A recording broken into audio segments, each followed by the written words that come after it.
igual que los precios de la energía tienden a, cuando suben, a subir más de lo que te indicaría la combinación de suministro y demanda, también cuando bajan, tienden a sobrepasar los límites a la baja. Entonces, ahora mismo lo que podemos estar viendo es ese entorno en el que se están testando los límites a la baja.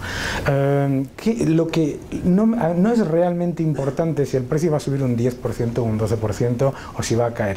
Lo que es importante es entender que el proceso de inflación de materias primas se ha acabado. Es decir, que lo que tenemos por delante es un entorno en el que seguiremos viendo la competencia entre las distintas materias primas y entre las distintas energías generando desinflación de precios. ¿Puede el precio caer por debajo de 50? Pues claro, cayó por debajo de 50 en el año 2008, ¿no? ¿Puede el precio luego recuperar un 20%? Sí, pero igual que vimos entre el año 86 y el año 98, el entorno en el que nos encontramos ahora es un entorno en el que los países que están creciendo más cada vez necesitan menos unidades de energía para crecer lo mismo. Y esto es muy importante que la gente lo entienda, porque la gente asume, el PIB crece el 3%, la demanda energética se dispara. No, estamos viendo en Estados Unidos cómo llevan más de 15 años en el que la unidad de energía por cada unidad de PIB creado es cada vez menor, ¿no? Entonces, estamos haciendo, como decimos en el libro, estamos haciendo más con menos. Estamos haciendo además más con menos que cuando el precio del gas sube. ¿Qué es lo que ocurre? Que el carbón se hace más competitivo, entonces el carbón entra en el mix de energía. ¿Qué pasa cuando el carbón sube? Que entra el gas, que es más competitivo. Es decir, lo que estamos viendo es una auténtica competencia. ¿Por qué? Porque todas esas inversiones que se han hecho durante los últimos 20 años ya han creado lo que nosotros llamamos la banda ancha energética. Es decir, ya tienes gastado el dinero en barcos, en infraestructuras, en grandes proyectos, que cuando hoy la gente dice por ahí, se van a parar las inversiones. ¿Se van a parar las inversiones? ¿Que después de haberte gastado 60.000 millones en Kashagan vas a decir, lo cierro? Por supuesto que no, ¿no? El otro día salió que el proyecto Gorgon en Australia había superado los 50.000 millones de dólares de coste. ¿Lo van a cerrar porque baje el precio del gas? Por supuesto que no. En la presentación recientemente, Lord Brown le preguntaron qué pronóstico tenía y dijo, mira, yo he sobrevivido en mi carrera porque no he dado un pronóstico en mi vida, ¿no? Entre otras cosas, de los beneficios de su empresa. él no se mojaba nunca, decía yo.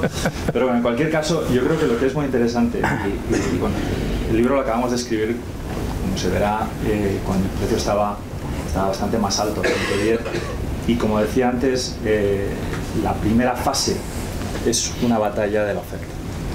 Pero para llegar a 30 o 40 dólares, que en mi opinión es posible, lo que vamos a ver es la segunda fase de la batalla, que es la batalla por la demanda. ¿Qué significa? Que el petróleo lleva 40 años sin competir, ¿vale? Nosotros, al final, ¿para qué usamos el petróleo? Desde que hubo la crisis de los 70, con las guerras en Oriente Medio, el petróleo salió de la producción industrial, salió de la producción eléctrica y se utiliza única y exclusivamente para el transporte. Conducimos los coches con gasolina, con diésel, los aviones con queroseno. Es decir, que el monopolio del petróleo no se basa única y exclusivamente en que hay una concentración de reservas, que es una condición necesaria pero no es suficiente. Se trata que no tiene competencia en el transporte. No lo ha tenido por muchos motivos. El gas, Estados Unidos hace pocos años ya ha tenido unas crisis tremendas, se encontraban en unas situaciones que pensaban que iban a tener una escasez y eran importadores. Estados Unidos tiene toda su infraestructura de GNL, es importador, ¿no? Y ahora resulta que tiene 200 años o más. Es decir, que lo que ha pasado es que no podías contar con el gas, evidentemente los coches eléctricos eran un sueño, entonces durante 40 años el petróleo no ha tenido una competitividad real. Era un sueño, y de hecho la gente que conduce un coche eléctrico es un poco alguien, o un coche de gas, se considera un poco un soñador, un verde, ¿no? Sin embargo, en Estados Unidos es una persona que cuenta lo del dinero, y de hecho son las empresas más grandes, las FedEx y demás, que están pasando. Entonces, ¿qué requiere y es un poco el concepto del ancho de banda energético. Cuando en el libro contamos el efecto que tiene el shale gas en Estados Unidos, que llega a empujar, le llega prácticamente por debajo de $2, cuando simultáneamente tenemos Fukushima en Japón, que supone el cierre de las nucleares y una importación bestial y unos desequilibrios tremendos en el gas natural, esto genera precios 10 veces superiores en Japón a Estados Unidos. Coca-Cola en Estados Unidos y Coca-Cola en Japón, 10 veces. ¿Qué ocurre? Que hay un incentivo tremendo.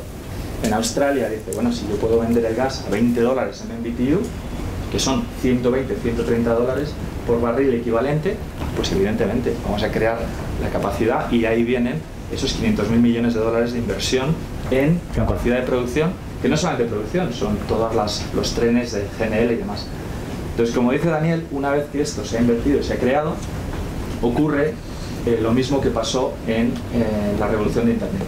De hecho, el capítulo 2, me parece, es un paralelismo absoluto entre la revolución energética y la revolución de Internet. ¿Qué pasó con el Internet? Pues ocurrió algo. Tuvimos una revolución tecnológica, que es un concepto, es decir, tenemos el Internet y cosas que no existían. Esto lleva a unas expectativas de retorno tremendas. Os acordaréis de aquellas subastas de los 3G y demás del gobierno, del dinero que se levantaba. Tenemos una burbuja por todo el capital que entra, pero ese capital no solamente se destruye, sino que hay una gran parte que se invierte de forma eficiente en ancho de banda y demás. Cuando esto llegamos a sobrecapacidad y la burbuja eventualmente pincha, lo que ocurre es que los precios se colapsan, pero la infraestructura se mantiene. ¿Quiénes fueron los grandes vencedores? Pues China, la India, que de repente tenían una masa de población tremenda y podían disfrutar de Internet gratis, y entonces ocurrió todo el efecto aquel del outsourcing y demás. ¿Qué está pasando en la energía? Algo muy parecido. El efecto de gas natural en Estados Unidos y de Fukushima, que no ha sido un efecto de 3 meses, es un efecto de 3 años y seguimos, con unos diferenciales bestiales, ha traído una capacidad de inversión tan grande en el mundo del GNL, y ya que hasta, como decimos en el libro, hasta Chipre va a salir de la crisis, de su crisis, a través del gas natural. Es decir, hay gas en todos sitios, hemos tenido los incentivos para desarrollar esa capacidad que es súper cara, pero una vez que se ha invertido y se ha hecho, la gente lo va a utilizar igual que el Internet, igual que lo hicimos en su día. Y ya te lo has gastado. Y ya te lo has gastado. Entonces, ¿qué va a ocurrir? Que va a haber una desinflación importante, pero el gas, por primera vez en la historia, está conectado y va a ser barato y abundante. Entonces tienes un competidor real para el petróleo, que se llama el gas natural, y con él, la caída del gas natural, por el efecto del dominio energético que hablamos, evidentemente empujado al carbón y otros. Entonces lo que vamos a tener es una serie de competidores muy claros, que es, yo creo que el problema, a mí lo que más me ha llamado la atención últimamente de la OPEP no ha sido que corten, es que cuando tú ves que ellos dicen, bueno, vamos a dejar que el mercado ajuste, y en el 2020 su precio forecast, ¿no?, es $110 por barril. Yo lo que no entiendo muy bien es cómo la OPEP, ¿no?, dice, ¿cómo es posible? Porque ellos básicamente creen que esto es una batalla de la oferta.